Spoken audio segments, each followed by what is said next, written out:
Usapang totoo, walang preno. You under Vlogcaster, real talk lang, walang plastikan. Magandang araw sa inyo mga ka-Wonder. Welcome back sa ating YouTube channel, Wonder Vlogcaster po. Magandang gabi sa inyo lahat. Hindi pa man nakaka-move on mga ka-Wonder ang taong bayan diyan sa naganap na drama sa Senado nung isang araw, no? Na umiiyak pa itong si Senator Pia na talagang I don't know kung parang pinilit at nakijamming pa nga itong si Senator Loren. Napilit daw humaharap daw sa camera dahil nakispatan niya. May nakatingin at tumingin pa raw talaga. Anyway, yun yung pag-uusapan natin ngayon mga ka-Wonder. Dahil ito ba lang si Senator Pia, dalawa pong pag-uusapan natin tungkol sa kanya. Natagpo ang napakasinungaling. Sinungaling daw mga ka-Wonder. Actually, sinungaling kung pagbabasihan natin itong text message, ano? Na sinabi niyang wala man lang daw kumumusta sa kanya. Sa kanila. Well, no? Ito sa screenshot, mga ka-Wonder, ng GC nitong mga senador na may nag-text, no? 20th Congress, senators, to online at ito yung nakalagay. Bago natin basahin mga ka-Wonder, don't forget to subscribe to our YouTube channel, Wonder Vlogcaster. Libre po ang pag-subscribe, 100%. I-click nyo lang po yung subscribe button dyan sa ilalim ng tinitingnan nyo, pinapanood yung video. And lalabas po yung bell icon, piliin nyo po yung all. Marami pong salamat. Ito po yung group chat o yung text messages na nakalagay dito, timestamp, no, 9:55 p.m. No? Itong sabi, female majority senator. Hi colleagues, we're okay here now. Sabi, nakaganon pa, may prayer icon pa. Minority or male minority senator A, kalagay. Stay safe everyone, 9:55, same timestamp. Another, no, male minority senator B naman, please stay safe over there, guys. 9:56, a minute after nung pangalawang nag-send ng message. And then, itong pangatlo, male minority senator C, praying for all of you there, 9:57. Tigwa 1 minute lang intervals. And then, yung isang male minority senator D, keep safe everyone. Ito, 10:36 p.m. Ano yung sinasabi nitong si Senator Pia na kahit isa daw walang nag-message? Grabe. Sobrang mga ka-Wonder. Sobrang pagkasinungaling.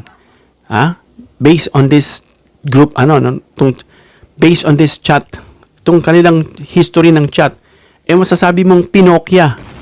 Etong si Pia Cayetano, kagaya ng kapatid niya na tinatawag ng sinungaling ni Trillanes na wag daw pagkakatiwalaan, even Loren herself. Sabi niya kay Trillanes daw, I will never ever trust this man. Nung nag-trust siya, hoping na siya ang magiging Senate President, hindi pala. Si Senator Alan pa rin naging president. Pampalubag loob, ginawa lang siyang pro tempore. Grabe mga ka-Wonder. PBBM, we're calling sa inyo. Of course, we find you serious, no? Taimtim sa inyo pong paglilingkod. But that wouldn't be enough for us, no? Kasi kung may mga ganito, o may mga bagay na yan, dadamputin na, yung mga tiwali, dapat tuloy-tuloy ang pag-bust nyo sa mga ganitong tao. Na para kumbaga na-filter yung mga nakaupo dyan sa Kongreso at Senado at sa iba pang mga ahensya ng gobyerno para ipalit. Hindi na yung pare-pareng mukha, dynasty, sila pa rin, lahi, nagpalitan ng pamilya, nagpalitan ng magkapatid, biro sa Senado may mag-ina, may magkapatid, parang form of monarchy na rin, na salin lahi na lang in the form of a unitary government lang. Grabe. Kaya yung ating pong nilulunsad dyan mga ka-Wonder, na Philippine Constitution, itong grupo namin, Philippine Constitution Reform Initiative, ay naipasa na po namin yung draft dyan sa Senado at sa Kongreso. At ang pagkakasabi, hawak na raw ito ni Rufus, ni Congressman Rufus. Sabi ko, ba't doon binigay? Sabi nila, wala tayong magagawa. Siya ay may hawak nung Sabi nila, siya raw kasi may hawak o yung committee pagdating dyan. At doon naman sa Senado, hawak na raw ni Senator Robin. Sabi ko, ba't doon? wala rin magagawa kasi yun din ang may hawak ng committee, mga ka-wonder. So doon maganda itong form of government na ito, no? Na ito po federalism and unitary, yung unicameral kung tawagin. Sana po ma-approve na yan, maihabol yan doon sa election, at tayo po ay bumoto para dyan, pumirma, no? Suportahan po natin yan kung gusto natin ng pagbabago na isang federalismo na unicameral nga, unitary and federalism type, no?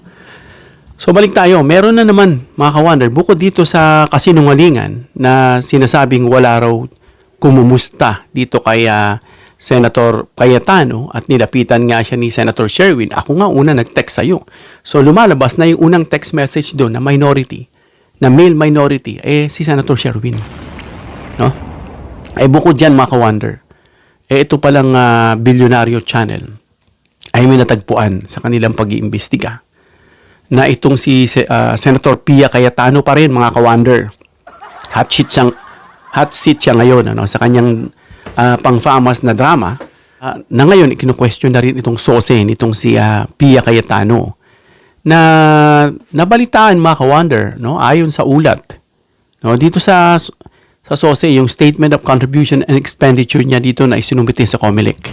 Kasama ni Marcoleta na nag-submit dyan pero may hindi diniklara. Ayon sa ulat, mga ka-wonder, no? Grabe ito umabot sa mahigit 169 million. Alin? Ang kanyang natanggap na campaign donations noong 2025 election. Grabe. Parang si Marcoleta rin siya. No?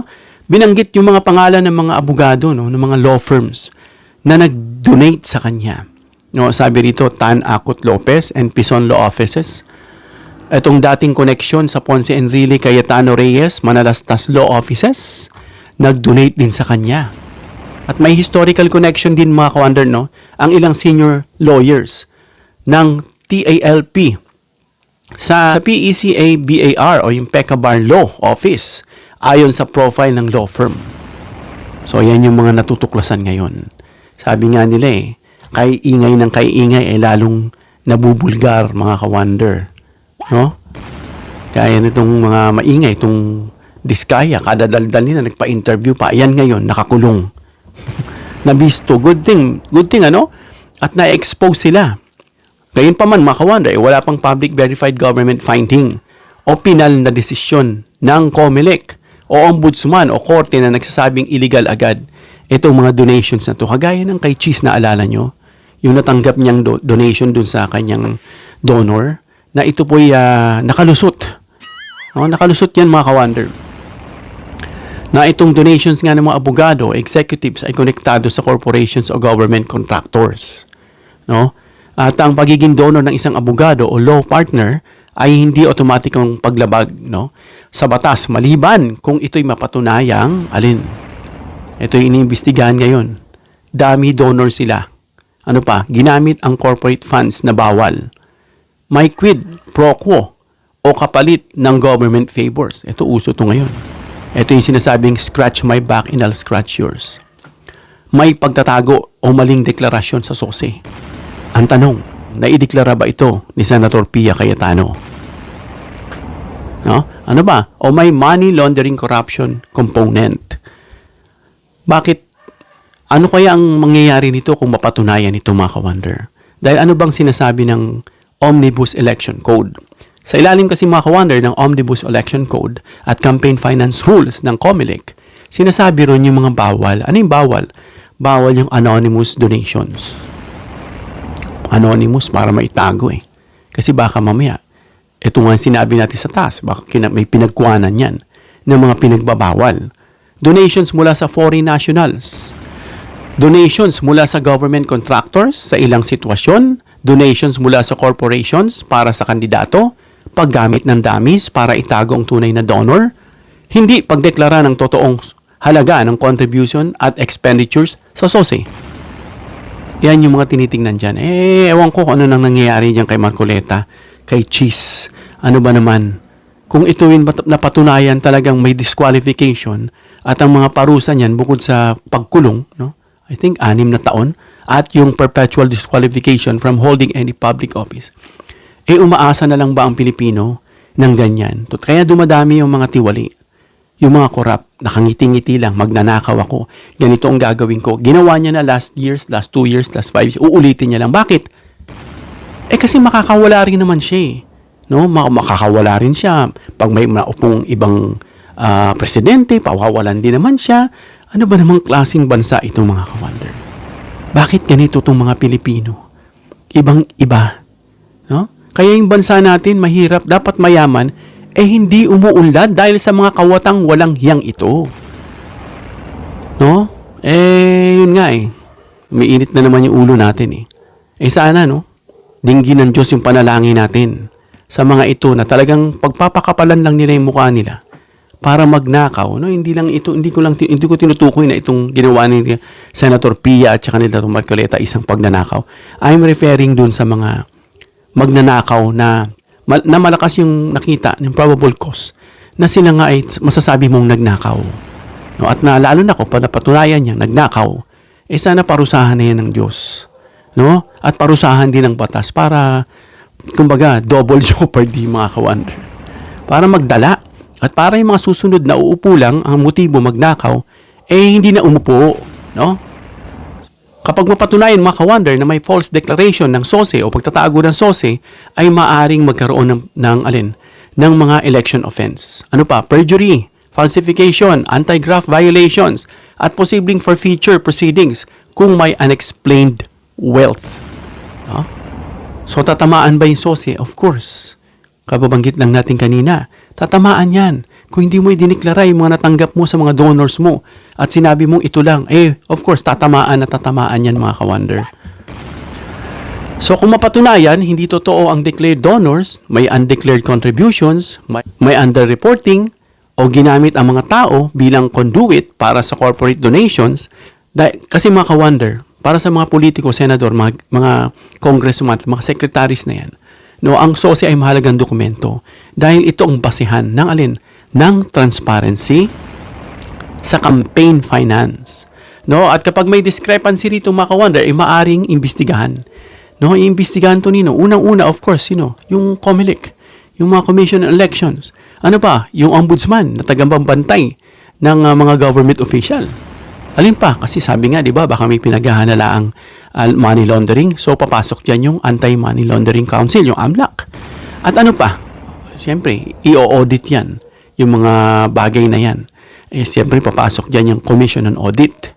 At tungkol nga dun sa mga ka-wonder na may mga pinaghihinalaan na pagta-tie up, kagaya nitong mining projects, na posibleng conflict of interest, mga ka-wonder. Na iba dyan parang nabalitaan na matagal nang kumukubra sa mga proyekto ng gobyerno. Doon sa, parang nabanggit doon sa ilang donor ni Pia Cayetano, mga ka-wonder.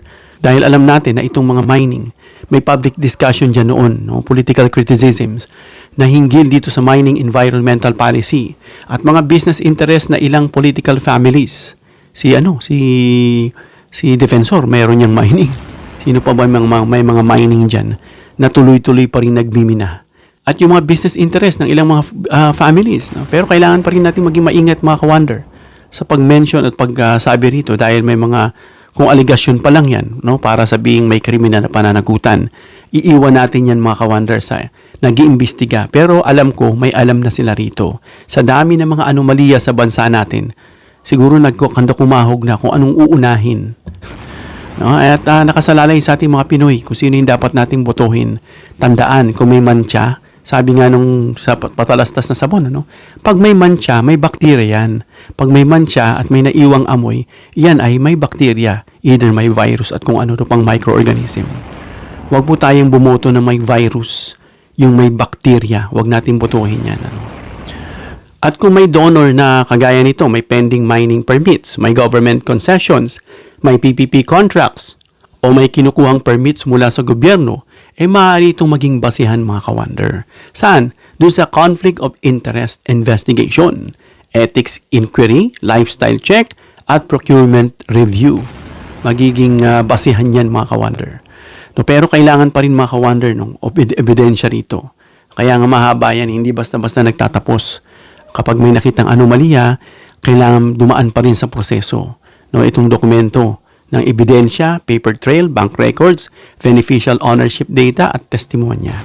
Sana no magkaroon ng mga maraming delegasyon para yung may mga kanya-kanyang hawak imbestigahan yung mga yan para madaling matapos at mabilis mga ka-wonder. Kaya nabanggit natin kanina, ano bang pwedeng ikaso dyan bukod sa perpetual disqualification? Kapag mapatunayan mga ka-wonder na mabigat yung paglabag na maaring pumasok ito sa ibang batas gaya ng Anti-Graft and Corruption Practices, no? Yung sinasabing Republic Act number 3019, kapag may pabor kapalit ng donasyon, no? Siyempre, alam na natin yan ang nauuso. Ako bahala, kaya nag-donate. Bakit? Hindi naman sinasabi lahat na nag-donate may motibo. May nag-donate out of goodwill, dahil maraming pera, may mga ganun, no? Pero may iba na nagdo-donate dahil gusto may kapalit. Kaya nga dapat yan kung mapatunayan. Yun lang point na yun, ha? Hindi natin sinabi na itong mga abogadong to nag-donate dahil gusto may kapalit. No?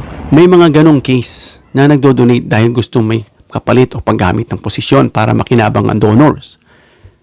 Isa pang kaso na pwedeng isampa ay yung plunder. Base sa Republic Act 7018, mga ka-wonder, kung aabot ang threshold, no, at mapatunayang ill-gotten wealth mula sa kombinasyon ng corrupt acts.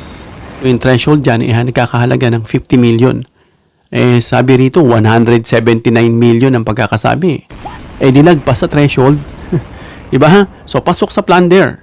Ano pa? Maaring makasuhan dun sa AMLAC kung ginagamit ang campaign donations para linisin ang pera mula sa corruption at illegal na proceeds. Yung galing yung pera sa masama, no? Tas ginamit sa campaign na para magmukhang malinis. Kasi ganun yung estilo para magmukhang malinis yung pera. Isa pa yung perjury at saka falsification. Kapag mali o sinadyang peke ang entry sa SOSE. I think ito yung kaso ito ba yung kaso ni Marcoleta? Yung perjury? Na peke yung nilagay niya sa kanyang SOSE. At magiging kaso rin ito ni Pia Cayetano kung ganun din ang kanyang ginawa. No? At isa pa yung civil forfeiture. Maaring kumpiskahin ang assets kung hindi maipaliwanag ang yaman. So yan, mga ka-wonder, puro lang tayo umaasa sa dami ng korap at tiwali sa ating bansa. Wala na yatang katapusan itong deadly disease na to. Bakit ko sinabing deadly disease? Hindi naman to nakakamatay. Bakit? Ang lakas-lakas pa rin nila. Lalong yumayaman. Lalong nagiging masaya. Nakaw pa rin ng nakaw. Deadly disease, bakit? Namamatay yung mga Pinoy na kinakapos sa pera na imbis na may pangkain sa table, nagtatrabaho ng gusto, na stress, nagkakasakit dahil imbis na yung pera i-enjoy nila, nabubulsa ng mga kawatan. Kaya ako tinawag na deadly disease. No? At yun nga, anong dapat gawin ng gobyerno? Kung may sapat na factual basis, dapat i-audit yung SOSE. No? Siya sa atin yung procurement history ng donors. Tignan ng government contracts, siya sa atin ng mining permits and endorsements, i-trace ang beneficial ownership ng corporations at magsagawa, ito na naman, ng Senate Ethics or Ombudsman investigation. No? Nasa majority. Paano ba yan? Tapos, ano pa? Blue ribbon pa. Paano kaya to? No, sabi nga naman ng ibang mga napakinggan natin, mga analyst, no, ito yung sinasabi lang natin kung totoo man itong violation ni Pia Cayetano dun sa nabanggit na investigasyon, ang tinutukoy natin dito na mahihirapan dahil siya rin yung blue ribbon. But then again, sabi nga nila na hindi rin matatagal na mapapalitan din naman yung dalawang Cayetano at mababalik dito sa minority na magiging majority. Dahil ang tanging pinaka point dyan o talaga agenda is talagang nakikita ng taong bayan harangan itong impeachment ni Sara Duterte. No? Kaya tayo for sure for righteous governance, no? For good government, no? For botohin natin yung matitino. Kaya pag may tumakbo kahit hindi kilala, check nyo yung background, yung record.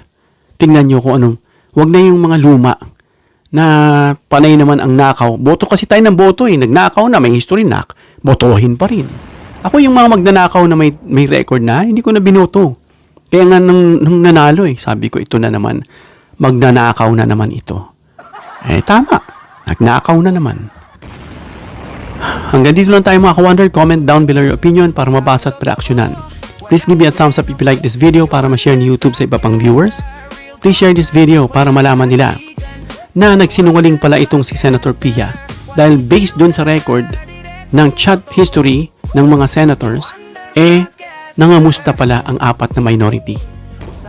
At yun ang diskubrihan kung ito may totoo dito sa investigasyon ng bilyonaryo na natagpo ang tumanggap ng mahigit 100 milyon itong si Senator Pia sa kanya pong election noong 2025. Please subscribe, hit the notification bell icon and choose all bilang suporta sa aming mga content creators. Hanggang sa muli mga ka-wonder. God bless.